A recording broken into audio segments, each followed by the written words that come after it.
Prescriptivism is the poison in the gene pool that ends up killing the first fish who would dare walk on land.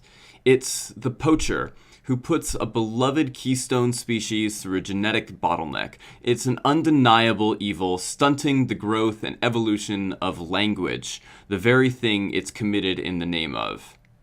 Linguistic prescriptivism is the belief in a standard language, that how we speak and write should be regulated by rules like grammar and syntax and spelling for it to be socially usable and acceptable.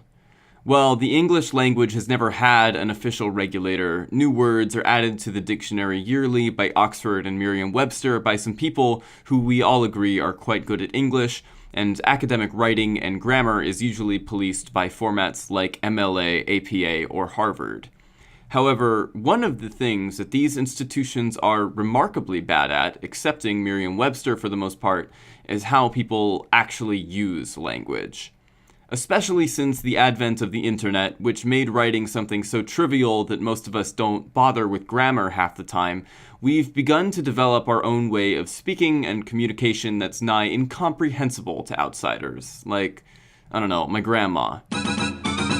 Here, we're going to analyze a Twitter conversation about the movies Monsters vs. Aliens between me, my friend Karen, and Karen's friend Adi. And in case you are my grandma, I'll provide a translation on the side.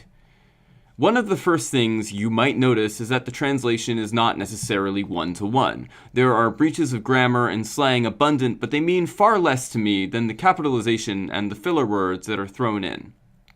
For example, the fact that none of my words are capitalized shows that I'm taking a stance of non-aggression, which contrasts directly with my words and Karen's reaction to them. I throw on meaningless phrases like, and I'm pretty sure as references to pop culture where stereotypically nerdy characters use similar vernacular when having conversations as a way of showing that the conversation we're having is nerdy and that my position is honestly irrelevant. Adi chooses to play along using another phrase associated with the trope, actually. She chooses to capitalize these words to take on a more aggressive approach. To say, get your facts straight, and putting the emphasis on the word facts, she's calling into question my credibility. But to show that she's still joking and that she doesn't actually mean to offend, she replies to me through Karen's above message. This is a show of defensiveness, and since I don't know Adi as well as I know Karen, I decide to back off with my next post admitting incorrectness. Heck, you right. To me, though, the most interesting of my interlocutors is Karen. When I correct Karen on the name of Seth Rogen's character in Monsters vs. Aliens, her response was, "Oh God, I'm so sorry." But the way she chose to type it is what interests me. Instead of, "Oh God, I'm so sorry," she typed it as, "Oh God, I'm so sorry." This is a sentence that is nearly unintelligible when spoken aloud. However, when read, the meaning is almost instantly clear. In common internet parlance, keyboard mashing is usually used to denote frustration, excitement, or really any extreme of any emotion that goes beyond the usual emphasis shown by capitalization. It's a fascinating phenomenon that, to me, seems like it could break whatever could be considered the internet's fourth wall. You could be having a conversation with a perfectly erudite stranger and forget, in some capacity, that they're not just an anonymous entity.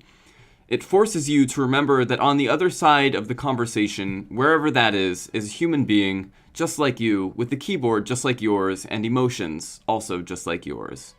So, when Karen breaks up a statement like that with spaces and misspellings, deconstructs the words themselves within the sentence, it conveys a raw emotion and meaning that's difficult, if not impossible, to achieve with the current limits imposed on our language by people like the MLA and Harvard and all of those strange nerds on their high horses we've all decided are really good at English. What we're witnessing here, in this short discussion about a 10-year-old movie with a 6.5 out of 10 rating on IMDb, is the evolution of language, a powerful image of how our generation can alter the definition of words and phrases to convey unprecedented emotion merely by flouting grammatical maxims. This is the beginning of a new world order ordained by the internet and the rapid ascension of the information age. What you're witnessing here is the future. Which is why, Professor Valance, I believe I should not be marked down for having written "That's how it is on this planet" shrug emoji on my dissertation. Thank you.